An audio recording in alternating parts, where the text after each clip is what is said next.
Le cri d'un bébé peut briser le silence d'un empire, mais parfois il peut aussi tout transformer. Martín Cabrera n'avait pas dormi depuis 3 nuits. L'horloge marquait 3 heures du matin, et le penthouse de Polanco, avec ses murs de marbre et ses vitres coûteuses, semblait plus une prison qu'un foyer. Dans la chambre du petit Simon, les lumières d'une lampe tamisée illuminaient un visage angélique qui se tordait entre des sanglots. « Calme-toi, mon fils, papa est là », mais sa voix tremblait. Malgré tous ses efforts pour garder son calme, le bébé pleurait avec une force qui semblait venir d'un autre monde. L'homme qui contrôlait des investissements dans 5 pays et avait son nom en couverture des magazines financiers les plus importants du Mexique ne pouvait pas contrôler les pleurs de son propre fils. Depuis la mort de Jimena, sa femme, tout s'était effondré. L'argent n'achetait ni le silence de la nuit, ni le sourire de Simone. Il avait renvoyé 7 nounous en moins de 3 mois, toutes vaincues par le même ennemi. Les pleurs inconsolables de l'enfant. Doña Rosa, la gouvernante, entra dans la chambre d'un pas discret. « Monsieur, la femme de ménage de nuit est arrivée. Elle dit qu'elle peut aider si vous avez besoin de quelque chose. » Martin se passa les mains sur le visage fatigué. À cette heure, « Rosa, aider comment? J'ai pas besoin qu'on nettoie, j'ai besoin que mon fils dorme. » La femme hocha la tête, mais avant de partir, elle ajouta doucement « Parfois, l'aide arrive de là où on s'y attend le moins. » Ce fut alors qu'il entendit une voix douce à la porte. « Je peux entrer, monsieur ?» C'était Laura Mendoza, l'employée qui travaillait au tour de nuit. Elle portait l'uniforme bleu, les cheveux attachés et les yeux rougis par la fatigue, mais son expression avait quelque chose de différent, une sérénité qui contrastait avec le chaos de la maison. « Je suis juste venu déposer le chariot de nettoyage, monsieur, mais j'ai entendu le bébé pleurer. Je peux essayer d'aider ?» Martín la regarda incrédule. « Aider? Ce n'est pas une tâche simple. Il n'accepte personne. » Laura fit un pas en avant, lentement, demandant presque la permission du regard. Parfois, les enfants n'ont pas besoin qu'on les comprenne, juste qu'on les écoute. Simone, en la voyant, arrêta de pleurer un instant. Ses yeux s'ouvrirent curieux, comme s'il reconnaissait quelque chose de familier dans cette figure humble. Laura s'approcha lentement de la commode et murmura « Bonjour, petit. Est-ce que ça te fait mal quelque part? Ou es-tu juste triste ?» L'enfant balbutia quelque chose entre des gémissements, mais quand elle tendit la main, il la saisit fermement. Martin ne dit rien. Il observait la scène sans pouvoir croire ce qu'il voyait. En quelques secondes, les pleurs se transformèrent en un soupir, puis en un léger son de satisfaction. Simone posa la tête sur le bras de Laura et ferma les yeux. « Ce n'est pas possible, » murmura Martin, incrédule. « Il n'a pas dormi depuis des jours. »« Les bébés sentent le cœur, » répondit-elle, caressant doucement les cheveux du petit. Et le sien avait juste besoin que quelqu'un le touche sans peur. Cette nuit changea quelque chose dans le cœur du multimillionnaire. Il ne le savait pas encore, mais cette rencontre fortuite deviendrait la ligne invisible qui unirait leur destin. Le lendemain matin, la lumière entrait par les immenses baies vitrées du penthouse, baignant le salon d'un éclat doré. Laura finissait de sécher le sol quand elle entendit la voix de Martín derrière elle. « Doña Rosa m'a raconté ce qui s'est passé cette nuit. Je ne sais pas comment tu as fait. » Elle se tourna, un peu nerveuse. « Je n'ai rien fait de spécial, monsieur. Je l'ai juste pris dans mes bras. » Martín l'observa attentivement. « Combien de temps travailles-tu ici ? » « 4 mois, monsieur. Toujours la nuit. Comme ça, je peux passer les après-midi à l'hôpital avec ma mère. »« Elle est malade ?» Laura baissa le regard. « Oui. Elle a une maladie rare. Les médicaments sont coûteux, mais je fais de mon mieux. » Pendant un instant, le silence s'empara des lieux. Martin, qui avait toujours vécu entouré de gens parlant de chiffres et de contrats, ne sut que dire face à cette sincérité si simple. « Si tu as besoin d'aide pour les frais médicaux, je peux... »« Non, s'il vous plaît, monsieur, » l'interrompit-elle fermement. « Je ne suis pas venu ici pour demander des faveurs. Je veux juste travailler. » Martin hocha la tête, respectant sa fierté. Mais cette détermination lui rappela quelqu'un. Jimena. Sa femme avait aussi ce même regard, ce mélange de tendresse et de force. Cet après-midi-là, tandis que Laura se retirait, Simone se réveilla et tendit les bras vers elle. « Là-haut » balbutia-t-il pour la première fois. Martin sentit un nœud dans la gorge. C'était le premier mot qui sortait de la bouche de son fils depuis la mort de sa mère. Laura fut surprise, sourit et le caressa. « Non, petit, je m'appelle Laura. » Mais Simone répéta « Lo » et rit. Dès ce jour, le Pentouse cessa d'être un lieu silencieux. Laura commença à passer plus de temps avec Simone, aidant comme elle pouvait. Martin, en la voyant, remarquait comment l'enfant retrouvait la joie, comment les rires emplissaient à nouveau les couloirs qui ne connaissaient avant que des échos.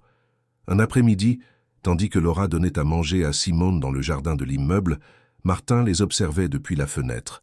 L'enfant riait aux éclats, le visage taché de purée. « Je ne l'ai jamais vu comme ça », dit Doña Rosa qui était à ses côtés.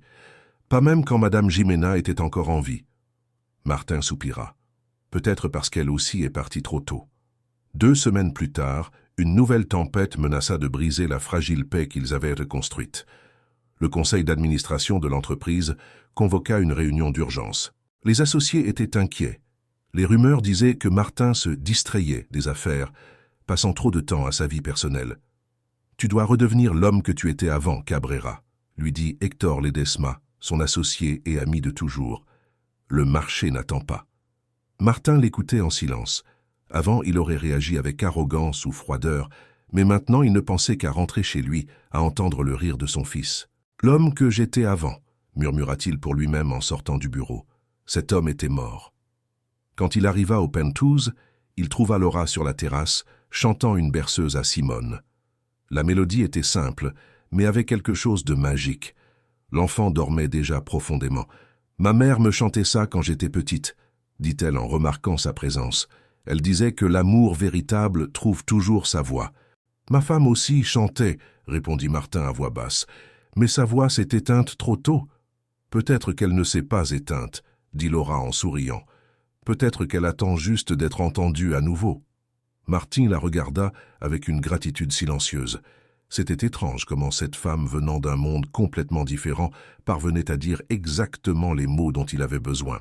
Le lendemain matin, pendant le petit déjeuner, Simone prit une fleur du vase sur la table et la tendit à Laura. « L'eau, Flo !» Martin rit. « Je crois qu'il t'a officiellement adopté. » Laura rougit. « C'est juste un enfant reconnaissant, monsieur. » Non, c'est un enfant qui sait reconnaître l'amour. À cet instant, Martin comprit quelque chose qui l'effraya. Il commençait à avoir besoin d'elle plus qu'il ne l'imaginait. La rumeur se propagea à la vitesse d'une étincelle. Un tabloïd numérique publia une photographie prise de loin. Laura marchant avec Simone dans les bras dans le parc et Martin quelques pas derrière, souriant. Le titre disait « Le multimillionnaire de Polanco échange les conseils d'administration contre des promenades avec la nounou ». Le lendemain matin, la presse campait devant l'immeuble.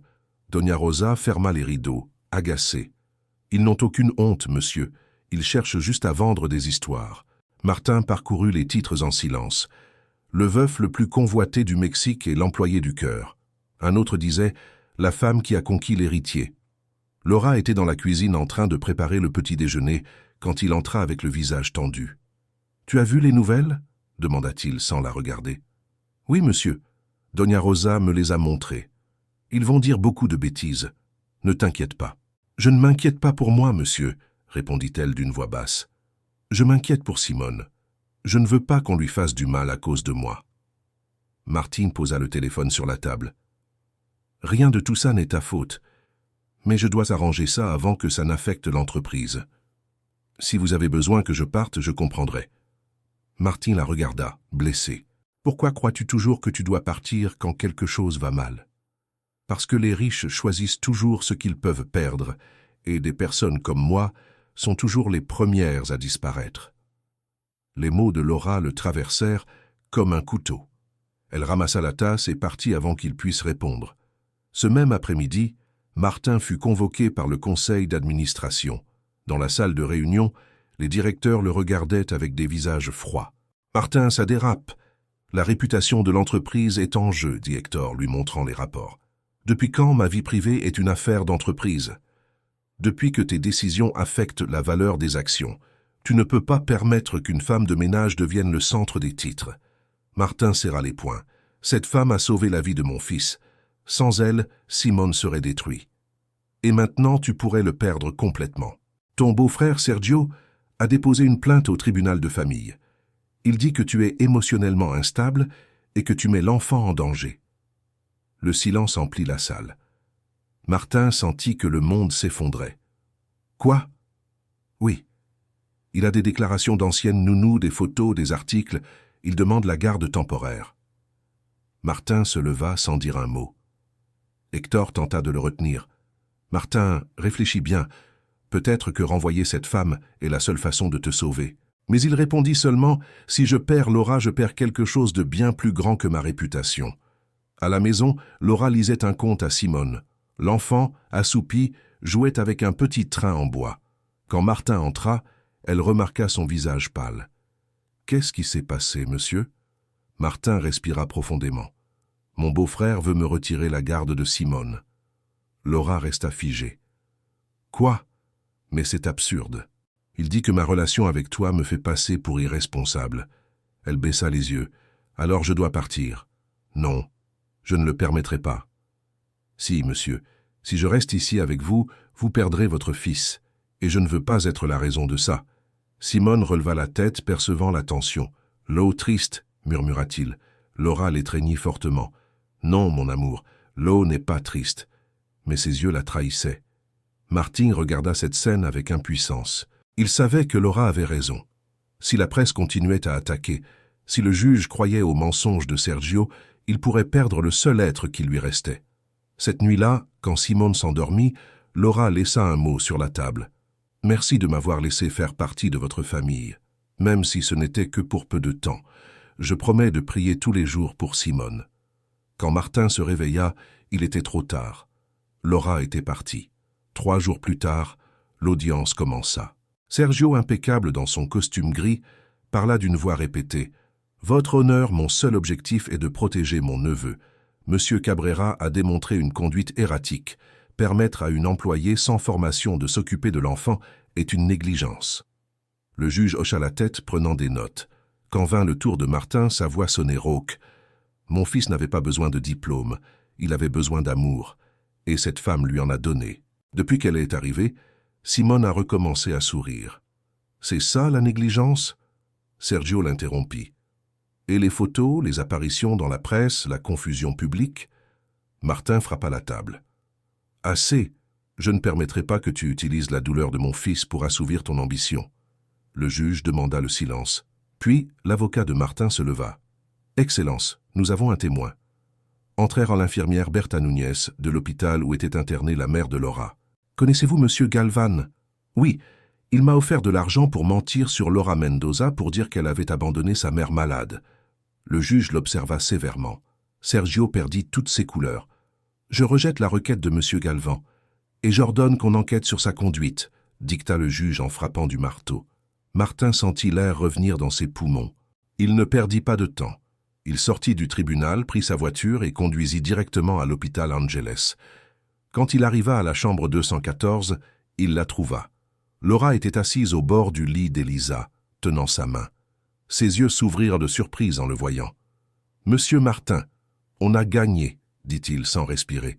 Le juge a rejeté tout. Sergio a été démasqué.